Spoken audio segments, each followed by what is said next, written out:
یہ لفٹ کا کام کرتا تھا، جب نیچے تعمیر کرنی ہوتی تھی یہ پتھر نیچے آ جاتا تھا۔ اللہ اکبر، اللہ نے اپنے گھر کی تعمیر کا کیا انتظام کیا۔ اچھا پھر جب اس کی تعمیر کرنی تھی ایک اور پرابلم تھی، کعبہ جو ہے وہ اٹھا لیا گیا تھا طوفان نوح کے موقع پر۔ اب کعبے کی ڈائمینشنز نہیں پتا تھی کہ ایگزیکٹلی کعبہ کدھر ہے جہاں بنانا ہے۔ حضرت ابراہیم کو حکم ہوا اے ابراہیم کعبے کی تعمیر کرو۔ اب اس جگہ کی نشاندہی کے لیے ایک بادل بھیجا گیا۔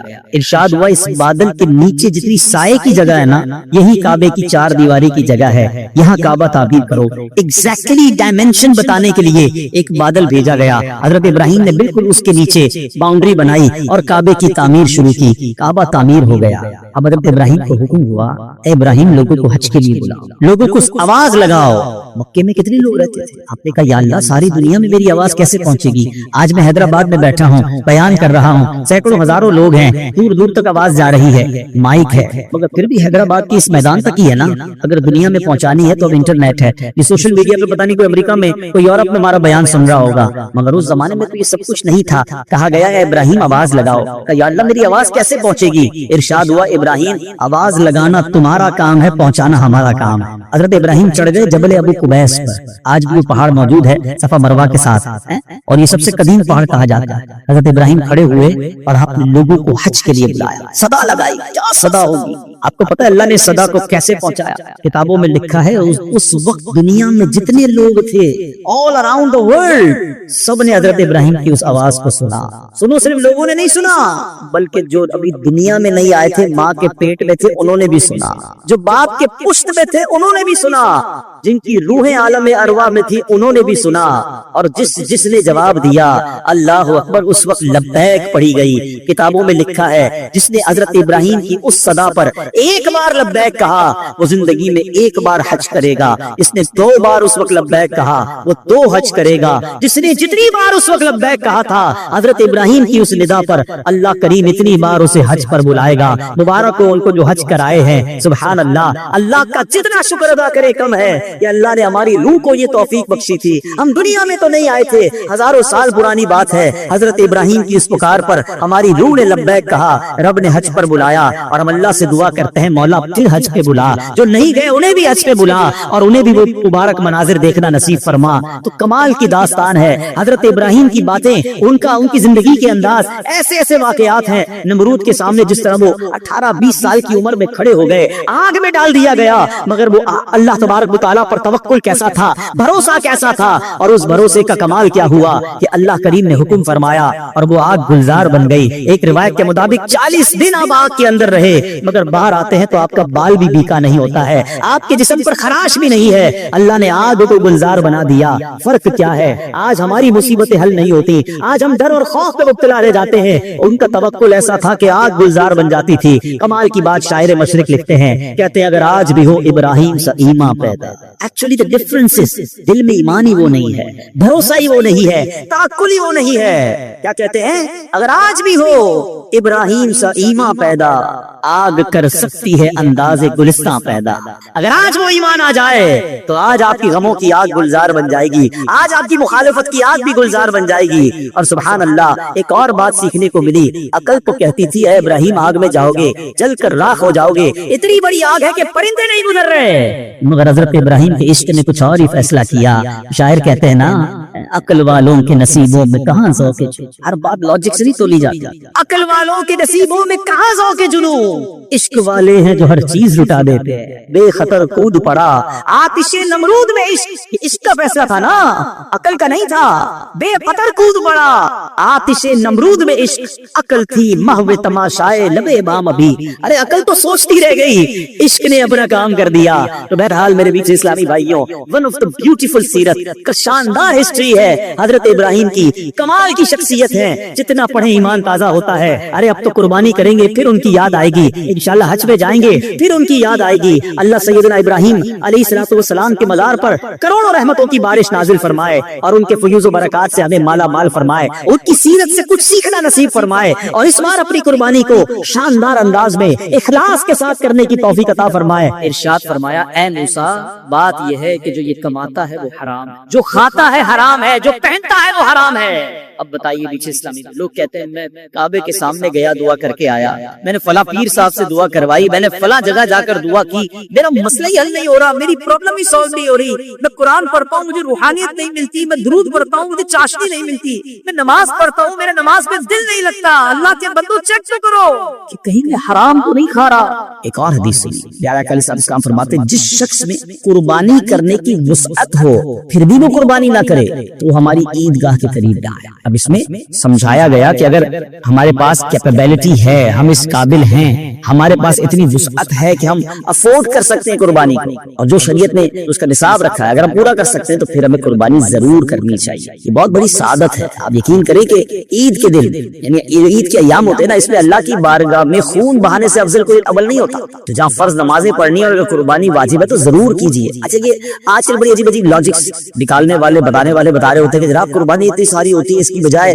کسی غریب کا بھلا کر دیا جائے۔ ان کو شاید پتہ ہی نہیں ہے کہ قربانی کی وجہ سے غریبوں کا کتنا بڑا بھلا ہوتا ہے۔ ویسے تو سوشل میڈیا پہ ہمارے بڑے تفصیلی کلپس موجود ہیں۔ پہلی بات تو ایک بات سمجھ لیں، میں اور آپ کوئی بھی نیکی کرتے ہیں اللہ کی رضا کے لیے، اگر میرے رب کی رضا ان دنوں میں قربانی میں ہے تو لبیک اللہم لبیک، میرے رب کی رضا ہے میں قربانی کروں گا۔ میں ادھر ادھر کی باتیں نہیں سنوں گا کہ اس کے بدلے کچھ اور کر لو، اس کے بدلے کچھ اور کر لو۔ اور آپ غور کر لیں، ہر سال کچھ لوگوں کے پیٹ میں درد ہوتا ہے جب حج پہ لوگ جاتے ہیں کہ کروڑوں روپے خرچ کر کے وہاں کیوں جا رہے ہیں؟ کسی غریب کا بھلا کرنے۔ اچھا جناب یہ کروڑوں روپے کی قربانی ہو رہی ہے کسی غریب کا بھلا کرنے۔ 12 ربیع الاول کو اگر کوئی لنگر کرتا ہے، نیاز کرتا ہے، خوشی میں لائٹیں لگاتا ہے تو کسی غریب کا بھلا، کوئی نہ کوئی لاجک لے کر آتے ہیں۔ یہ ساری لاجکس جو ہیں آپ ذرا غور کریں اس کے پیچھے معاملہ کیا ہے۔ کبھی بھی آپ کو یہ سنائی دیتا ہے کہ جناب اتنا مہنگا موبائل فون لینے کی کیا ضرورت ہے، کسی غریب کا بھلا کر دیں، اتنی مہنگی واچ چاہیے ہے اور جناب اتنی مہنگی گھڑیاں پہننے کی ضرورت کیا ہے، کسی غریب کا بھلا کر دیں، برانڈڈ کپڑے پہننے کی ضرورت کیا ہے، کسی غریب کا بھلا کر دیں، جناب نیو ایئر نائٹ میں اتنی آتش بازی کرنے کی کیا ضرورت ہے، کسی غریب کا بھلا کر دیں،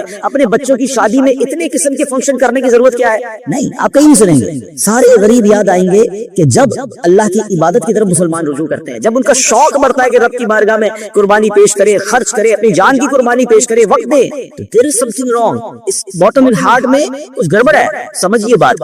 اب میں آپ کو بتاتا ہوں جس کو بہت زیادہ اس بات کی فکر ہے کہ غریبوں کا بھلا ہو جائے، یہ قربانی سبحان اللہ یہ ایک ایسا شاندار فریضہ ہے اور ایسی خوبصورت یوں سمجھے کہ تہوار ہے، اسلامی تہوار ہے کہ جس کی برکت سے لاکھوں نہیں کروڑوں غریبوں کا بھلا ہوتا ہے فرام دا ڈے ون۔ اچھا صرف پاکستان کی مثال لے لیں، ویسے ہمارے جتنے یہ جو تیسری دنیا کے بڑے صغیر کے ملک کہلاتے ہیں جب بہت قربانی ہوتی ہے، پاکستان ہو گیا، ہندوستان ہو گیا، بنگلہ دیش، جہاں بھی غریب ممالک ہیں، مجھے بتائیے قربانی کے جانور آتے کہاں سے؟ 90% جانور وہ لوگ لے کر آتے ہیں جو اپنے گھروں میں اپنے گاؤں گوٹھوں میں ان جانور کو پالتے ہیں، غریب لوگ ہوتے ہیں، وہ پورا سال پالتے ہیں تاکہ قربانی کے دنوں میں بیچیں گے تو اس سے ہمیں پیسے ملیں گے۔ ان لاکھوں کروڑوں غریبوں کا بھلا ہوتا ہے جب قربانی ہوتی ہے۔ اچھا بزنس کا ماڈیول کیا ہے؟ What is the way to boost your business اور یور اکانومی؟ اس کا طریقہ یہ کہ ایک بندے کی جیب سے پیسہ نکلے اور وہ مختلف لوگوں کی جیبوں میں چلا جائے، امیر کی جیب سے پیسہ نکلے غریب کی جیب میں چلا جائے۔ تو اب وہ غربا، محنت مزدوری کرنے والے گاؤں گوٹ کے ولیجرز، وہ گاؤں گوٹ کے رہنے والے جانور لے کر شہروں میں آتے ہیں، اور جناب اب امیر آدمی اب جس کو اللہ نے استطاعت دی وہ پیسے دیتا ہے اور ان کو گویا پورے سال کے لیے اتنی اماؤنٹ مل جاتی ہے کہ پورا سال وہ اپنا گھر چلاتے ہیں، نئے جانور پالتے ہیں۔ تو جناب پہلا فائدہ تو یہ ہو گیا، کہاں گئے پیسے؟ غریبوں کے پاس گئے۔ اچھا لیکن جب وہ جانور کسی منڈی میں آئے، اس منڈی میں ہزاروں لاکھوں، یہ پوری دنیا میں اگر دیکھیں تو لاکھوں شاید مزدوروں کا بھلا شروع ہو جاتا ہے، کوئی چارہ کھلا رہا ہوتا ہے، کوئی لوڈنگ کر رہا ہوتا ہے، کوئی خیال کر رہا ہوتا ہے، ان کا روزگار شروع ہو جاتا ہے۔ پھر جب وہ خرید کر گھر لاتے ہیں تو سوزوکی والے، ٹرک والے، ان کا روزگار شروع ہو جاتا ہے۔ اچھا منڈی میں صرف چارے والے نہیں، رسی والے، جانوروں کی خوبصورتی کی چیزیں ہوتی ہیں وہ بھی بیچ رہے ہوتے ہیں، ہزاروں لوگ آتے ہیں تو وہاں پر باقاعدہ سٹالز لگ جاتے ہیں، کھانے پینے کی چیزیں بکنا شروع ہو جاتی ہیں، کتنے غریبوں کو بھلا ہوتا ہے۔ اچھا جب وہ جو جانور آپ کے محلے میں ہماری گھروں کے قریب آ جاتا ہے تو اب گھر کے علاقے میں بلڈنگ میں چوکیدار اور محلے والے جو لوگ جانور سنبھالتے ہیں ان کا روزگار شروع ہو جاتا ہے، سارے تو غریب ہیں۔ اچھا جناب اور آگے چلتے ہیں، اس کے بعد جب قربانی ہوتی ہے تو کون کرتا ہے قربانی؟ ہم خود تو نہیں کاٹتے نا جانور کو، ہزاروں لاکھوں گوشت فروش قصاب اسلامی بھائیوں کا، اور ایک ایک قصاب کے ساتھ 5-5 6-6 ہیلپر ہوتے ہیں، ان کا ٹھیک ٹھاک روزگار بن جاتا ہے 3 دنوں کے اندر۔ اب وہ کون لوگ ہوتے ہیں؟ وہ بھی نارمل لوگ ہوتے ہیں، ان کو زبردست روزگار مل جاتا ہے، مسلمانوں کی جیب سے پیسہ ان کی جیبوں میں جا رہا ہے۔ اچھا اب گوشت کٹ گیا، کٹنے کے بعد کیا ہوا؟ سارا ہم نہیں کھا جاتے، لوگ اپنے رشتہ داروں میں بانٹتے ہیں، بہت سارے غریبوں بھی بانٹتے ہیں، تو لاکھوں لاکھ غریبوں کو گوشت ملتا ہے، بلکہ ایسے لوگوں کو ملتا ہے جنہوں نے پورا سال گوشت نہیں کھایا ہوتا، ان تک گوشت پہنچ جاتا ہے۔ اور آگے چلیے، اب جب گوشت اس کی کچھ دنوں کے بعد ایسی جگہوں پر پکنے کے لیے جاتا ہے جو کباب بناتے ہیں، بوٹی بناتے ہیں، جناب وہ بھی نارمل لوگ ہوتے ہیں، ان کا بھی روزگار چل پڑتا ہے۔ اور آگے چلیے تو اس کی جو کھالیں ہوتی ہیں، یہ کھالیں کسی لیدر فیکٹری میں جا کے بکتی ہیں، تو وہاں شوز جیکٹ وہ بنتا ہے، تو اس کی سلائی کڑھائی مزدوری کرنے والے، یعنی اگر from the start till the and دیکھیں تو کروڑ لوگوں کا بزنس چلتا ہے، روزگار چلتا ہے، مزدوری ملتی ہے، گوشت ملتا ہے۔ سبحان اللہ و بحمدہ، سبحان اللہ العظیم۔ گویا سنت ابراہیمی پر عمل بھی ہو رہا ہے، گناہ بھی معاف ہو رہے ہیں، اور پورے مملکت کا، پوری کنٹری کا کاروبار چل رہا ہے، لاکھوں لوگوں کا روزگار بڑھ رہا ہے۔ تو یہ جو آرگیومنٹس ہوتے ہیں نا، اس پر توجہ نہ دیا کریں۔ یہ تو میں نے آپ کو اپنے دماغ سے حکمتیں بتائی ہیں، ورنہ جس کریم نے یہ کام ہم پر حکم فرمایا ہے، ہم پر لازم شریعت نے کیا ہے، وہ جانے، اس کی حکمتیں جانے۔ اگر کسی کام کی حکمت سمجھ نہ بھی آئے، تو ہمارا کام اس کی لاجک تلاش کرنا نہیں۔ اگر ہمیں یہ پتا چل گیا کہ اللہ کا حکم ہے، اللہ کے حبیب کا حکم ہے، ہمارا کام لبیک ہے، ہمارا کام عمل کرنا، بندے ہیں، ہمارا کام لبیک کہہ کر کام کرنا۔ امید کرتا ہوں کہ چلیں، فضیلت پر بھی بات ہو گئی، کچھ لاجکس پر بھی بات ہو گئی، اور اب آئیے سبحان اللہ، اگر یہ کام ہم دعوت اسلامی کے تھرو کرواتے ہیں تو یہ اتنے سارے بینیفٹس تو ہونے ہی ہونے، کچھ اور شاندار بینیفٹس ہوں گے، کیونکہ دنیا بھر میں جو لوگ ہمارے عاشقان رسول لیتے ہیں، کئی ملکوں میں قربانی کرنا آسان نہیں ہوتا، پھر اس کو سنبھالنا آسان نہیں ہوتا، اس کی صفائی اور اس کے بعد اس کا گوشت بانٹنا، تو اب کہاں قربانی کروائیں؟ سبحان اللہ، دعوت اسلامی نے آپ کے لیے کام بڑا آسان کر دیا کہ ہم نے اجتماعی قربانی، ڈونیٹ قربانی کا ایک ماڈیول متعارف کروایا کہ آپ دنیا میں کہیں بھی ہیں، آپ گھر بیٹھے آپ کی قربانی ہم کریں گے۔ اور کیسے کریں گے؟ کیونکہ یہ شرعی کام ہے، شرعی فریضہ ہے، واجب ہے، تو اس کے جو بھی شرعی کانسیکوینسز ہیں، اس کی جو شرعی احتیاطیں ہیں، مفتیان کرام سے رہنمائی لے کر، ان سے تربیت لے کر ایک شاندار نظام بنایا کہ آپ کا حصہ جو ہے، آپ کے نام کی قربانی پراپر ٹائمنگ میں، پراپر طریقے سے اور شریعت کی گائیڈنس میں ہو، اور پھر وہ قربانی ہونے کے بعد آپ کی تو قربانی ہو گئی، مگر اب دیگر فائدے کیا ہوں گے؟ جو اس کا گوشت ہے وہ عاشقان رسول کے گھروں تک پہنچے گا۔ اور آپ یقین کریں، بعض اوقات تو ایسے لوگوں کے گھروں تک گوشت پہنچتا ہے جو شاید پورا سال بقرعید کا انتظار کرتے ہیں کہ ہمارے گھر بھی گوشت آ جائے گا۔ آپ کسی بیرون ملک میں بیٹھے ہیں، ہم تو روز شاید کھانا اچھا کھا لیتے ہیں، مگر آپ کی اس قربانی کی برکت سے کسی کا 15 دن یا کسی کا مہینہ جو ہے گھر میں گوشت پکتا رہے گا، اور اس کے دل سے آپ کے لیے دعائیں ہوں گی۔ اور اس کے بعد اس کی جو قربانی کی کھال ہے، وہ آپ کی میری دعوت اسلامی جو دنیا بھر میں دین متین کی خدمت کر رہی ہے، علماء بنا رہی ہے، حفاظ بنا رہی ہے، مسجدیں بنا رہی ہے، اور نہ جانے دین کی کتنی ساری چیزوں پر کام ہو رہا ہے، انشاءاللہ ہمارا اس میں بھی حصہ مل جائے گا۔ تو دیکھا جائے تو بینیفٹ ہی بینیفٹ ہے، انشاءاللہ نیکیوں کا خزانہ ہے۔ تو میری گزارش یہ ہے کہ اس بار آپ نے اپنی قربانی کرنی ہے دعوت اسلامی کے ساتھ، اور ہاں، صرف اپنی قربانی کیوں، اپنے رشتہ داروں سے بات کیجیے، اپنے دوستوں سے بات کیجیے، انشاءاللہ میں ابھی کچھ تفصیل بھی بتاتا ہوں۔ اور میں آپ کو پہلے یہ بتا دیتا ہوں کہ ہمارے جو اس بار قربانی کی ریٹ لسٹ ہے، جو بکرا ہے پورا، اگر آپ ہول گوٹ کرنا چاہتے ہیں تو وہ 34,000 ہے۔ اچھا، اب یہ تو پاک روپیز میں ہے، اچھا، لیکن جو لوگ بیرون ملک میں، تو ان کی آسانی کے لیے میں کرنسی میں کچھ ریٹس بتا دیتا ہوں تاکہ آپ کو یہ پتا چل جائے کہ پر کاؤ شیئر ان UK 65 پاؤنڈز، اور اگر کوئی فل کاؤ دینا چاہتا ہے تو 455 پاؤنڈز ہے، اور اگر کوئی ہمیں ایک گوٹ دینا چاہتا ہے تو 105 پاؤنڈز ہے۔ اب 105 پاؤنڈ یا 65 پاؤنڈ ایک آپ کا حصہ تو ہو جائے گا، لیکن نہ جانے کتنے لوگوں تک ماشاءاللہ گوشت پہنچ جائے گا۔ تو اپنی قربانی اس بار اپنے دعوت اسلامی کے ساتھ کرنی ہے۔ USA کی طرف چلے تو $80 ہے پر کاؤ میں جو آپ کا حصہ ہے، اور ایک گوٹ، ایک بکرا جو ہے $130 ہے۔ کینیڈا میں $100 پر شیئر کاؤ میں، اور گوٹ کے اندر $165 کینیڈین ڈالرز ہیں۔ یورپ کی بات کریں تو €70 ایک حصہ ہے گائے کے اندر، اور پورا بکرا جو ہے فل گوٹ €120 بنتے ہیں۔ باقی اسی طرح کرنسیز ہیں۔ UAE میں اگر ہم بات کریں تو 275 درہمز بنتے ہیں ایک حصے کے، شاید 350 درہم میں تو UAE میں آپ بکرا ڈھونڈ نہیں سکتے یا حصہ لے نہیں سکتے، اور اگر بکرا کی طرف چلیں تو آپ کا بنتا ہے 450 درہم۔ تو کیوں نہ ہمارے مشرق وسطیٰ کے لوگ ہوں، مڈل ایسٹ کے لوگ ہوں، یورپ کے لوگ ہوں، افریقہ کے لوگ ہوں، عاشقان رسول ہوں، اپنی دعوت اسلامی کے ساتھ اس بار قربانی کریں۔ اور ہاں، میں تو ایک اور مشورہ بھی دوں گا کہ اگر آپ نے سبحان اللہ، نبی پاک ہمیں بھولے نہیں تھے، میرے آقا علیہ السلام نے مینا کی وادیوں میں اپنی امت کے لیے قربانی کی۔ کیا ہی اچھا ہو کہ جہاں میں اپنے لیے قربانی کروں، وہاں میرے آقا علیہ السلام کے نام کی بھی قربانی کروں، اور یہ پیارے آقا علیہ السلام کی بارگاہ میں ایصال ثواب کے لیے ہوگا۔ تو ہو سکے تو پوری گائیں یا کم از کم ایک پورا بکرا جو ہے، ہم کہتے ہیں نا کیا پیش کریں جانا، کیا چیز ہماری ہے، یہ دل بھی تمہارا ہے، یہ جان بھی تمہاری ہے، اور سبحان اللہ، اللہ نے اور نوازا ہے تو اپنے سیدی غوث اعظم کے ایصال ثواب کے لیے، ایکچولی نام پر تو اللہ کی قربانی ہوتی ہے، یہ دراصل ایصال ثواب کے لیے ہوتی ہے۔ پھر آگے چلے تو اپنے مرحوم والدین کے ایصال ثواب کے لیے آپ قربانی کر سکتے ہیں، اپنے مرحوم رشتہ داروں کے لیے کر سکتے ہیں، اللہ نے نوازا ہے تو 4 یاروں کے لیے بھی ان کے ایصال ثواب کے لیے کریں، پنجتن پاک کے ایصال ثواب کے لیے کریں۔ اب یہ دیکھیں نا، کہ آپ ان کے اصالے ثواب کے لیے قربانی کر رہے ہیں اور وہ گوشت کسی مسلمان کے گھر میں بھی جا رہا ہے، تو سبحان اللہ اس کی دعائیں الگ مل رہی ہیں، بزرگوں کا فیضان الگ مل رہا ہے۔ تو اگر میری رقم کا ان دنوں میں اتنا بہترین استعمال، ذرا غور کریں نا، حضرت ابراہیم علیہ السلام کو تو اپنا بیٹا قربان کرنے کا حکم دیا گیا تھا، ہم سے تو اتنا بڑا امتحان نہیں لیا جا رہا، ہمیں تو چند روپے ہیں اللہ کی راہ میں خرچ کرنے ہیں۔ تو بہت سو کو اللہ نے بہت نوازا ہے، تو جناب اس بار اپنی قربانی نہ صرف ہمیں خود دعوت اسلامی کے ساتھ کرنی ہے، بلکہ اپنے دوستوں کو، اپنے رشتہ داروں کو اس بات پر انکریج کرنا ہے کہ دعوت اسلامی والوں کے ساتھ قربانی کرے۔ اور انشاءاللہ اچھا جو پاکستان سے دور رہتے ہیں اور خاص طور پہ اوورسیز پاکستانی ہیں، they know very well the condition of Pakistanis nowadays، جو یہاں پر مہنگائی کا حال ہے، جو یہاں پر لوگوں کی مشکلات کا حال ہے، آپ سمجھ سکتے ہیں کہ لوگ کتنی مشکل سے زندگی گزار رہے ہیں، جو نارمل اور میڈیم کلاس کے لوگ ہیں۔ تو اب آپ سوچیں کہ ان کے گھر میں گوشت اور قربانی کیسے ہو سکے گی ان دنوں میں۔ تو اگر ہم ان کا دعوت اسلامی کے ساتھ انشاءاللہ جب یہ قربانی کریں گے تو بہت سارے عاشقان رسول کے گھر میں جو ہے قربانی کا گوشت پہنچ جائے گا۔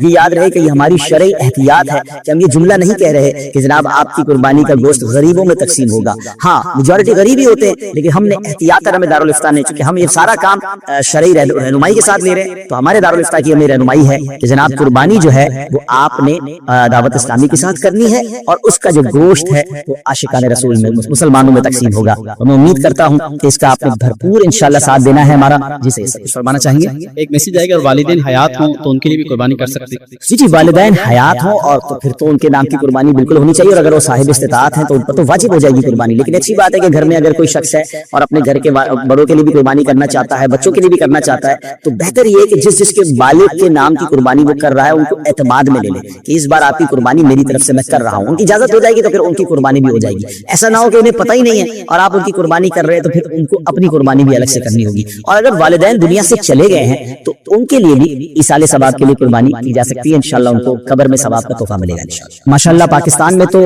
دعوت اسلامی قربانی کی کھالیں بھی جمع کرتی ہے، اور یہ بہت بڑی نیکی ہے کہ بعض اوقات ہم تھوڑی سی توجہ دیتے نا تو ہمارے آس پڑوس میں، ہمارے خاندان میں بہت ساری قربانیاں ہو رہی ہوتی ہیں، ہمیں صرف کہنا ہوتا ہے کہ یہ قربانی کی کھال دعوت اسلامی کو دے دیں، کیونکہ دعوت اسلامی کا تعارف کروانا بہت زیادہ مشکل نہیں ہے، پوری دنیا دعوت اسلامی کو جانتی ہے، پاکستان والے تو زیادہ جانتے ہیں۔ تو اگر ہم تھوڑی سی کوشش کریں اور ہماری کچھ زبان چلانے سے، تھوڑی سی کوشش کرنے سے 25 50 100 کھالے ہو جائیں اور اس کے ذریعے ماشاءاللہ ایک اچھی اماؤنٹ دعوت اسلامی تک پہنچ جائے گی، تو یہ ہمارے لیے اللہ نے چاہ سکتا ہے جاریہ بن سکتا ہے۔ بلکہ ایک اور چیز بھی ہو سکتی ہے صحیح صاحب، جو لوگ پاکستان میں نہیں ہیں ان کے رشتہ دار پاکستان میں ہیں، اچھا آپ نے وہاں سے یورپ سے، یو کے سے، عرب امارات سے یا افریقہ سے کچھ قربانی کے حصے تو بھجوا دیے، مگر یہ بھی تو ہو سکتا ہے کہ آپ اپنے رشتہ داروں کو فون کریں، میسج کریں کہ بھائی اس بار قربانی کی کھال آپ نے دعوت اسلامی کو دینی ہے، آپ نے سمپل یہ کرنا ہے ان سے ایگری کروا کر وہ مان جائیں، تو ان کا فون نمبر اور ایڈریس آپ ہمارے فیضان آن لائن اکیڈمی کا جو ہیلپ لائن نمبر ہے وہاں دے دیں، وہ انشاءاللہ ہماری ٹیم خود ان سے رابطہ کرے گی اور انشاءاللہ عز و جل ان سے جا کر ہم وہ ان کی قربانی کی کھالیں بھی کلیکٹ کر لیں گے اور اس کا ثواب بھی آپ کو مل جائے گا۔ اچھا آپ بیٹھے باہر ہوں گے اور قربانی کی کھالیں یہاں جمع ہو رہی ہوں گی۔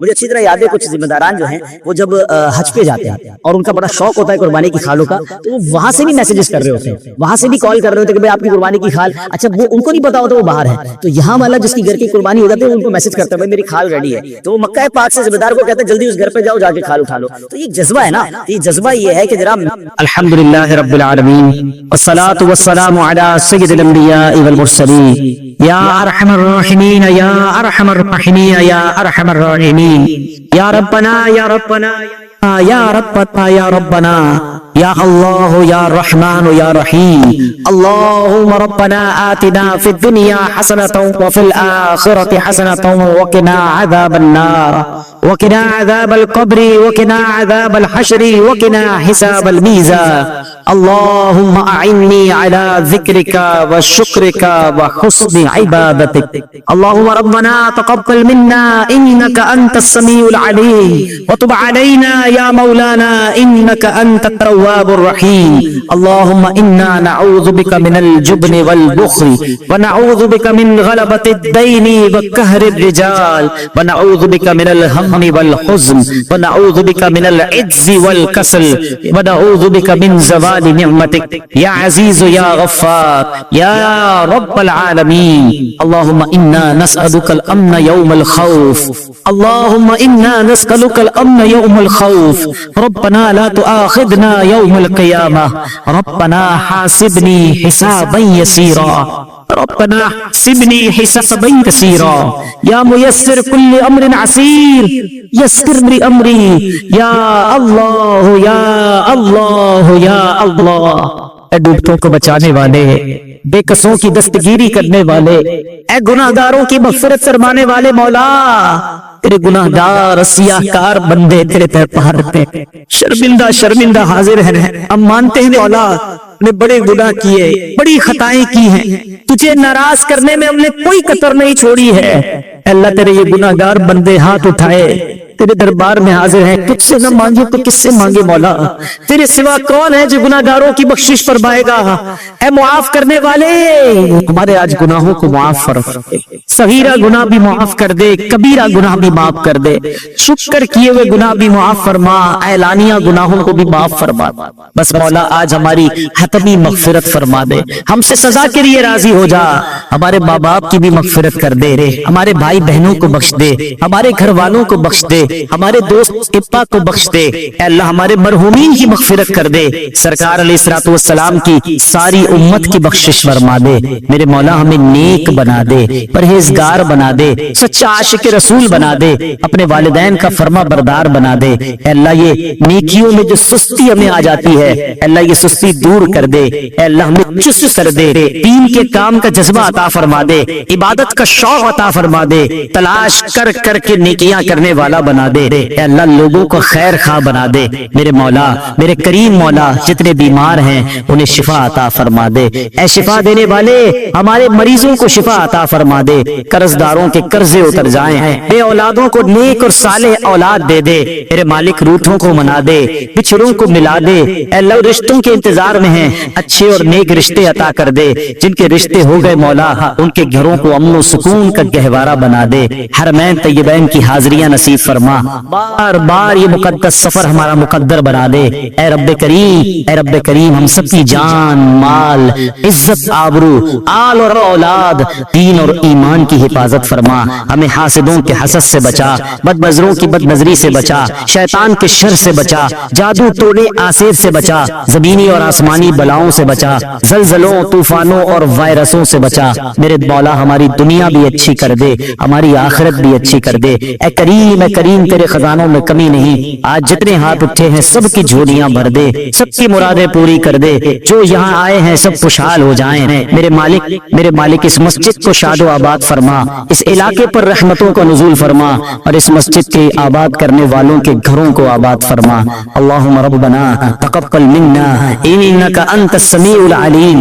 وتب علینا یا مولانا انک انت التواب الرحیم، اے اللہ ہماری دعوت اسلامی کی خیر فرما، قبلہ امیر اہل سنت، تمام علماء اور مشائخ اہل سنت اور ہمارے والدین جن کی حیات ہیں ان کا سایہ ان کے سروں پر تا دیر قائم و دائم فرما، اللهم رب اجعلني مقيم الصلاة ومن ذريتي ربنا وتقبل دعاء ربنا اغفر لي ولوالدي وللمؤمنين يوم يقوم الحساب ببركة إن الله وملائكته يصلون على النبي يا أيها الذين آمنوا صلوا عليه وسلموا تسليما صلى الله على النبي الأمي وآله صلى الله عليه وسلم صلاة وسلاما عليك يا سيدي يا رسول الله، جب دمیں واپسی ہو یا اللہ، سامنے ہو روضہ رسول اللہ اور لب پہ ہو لا الہ الا اللہ محمد رسول اللہ۔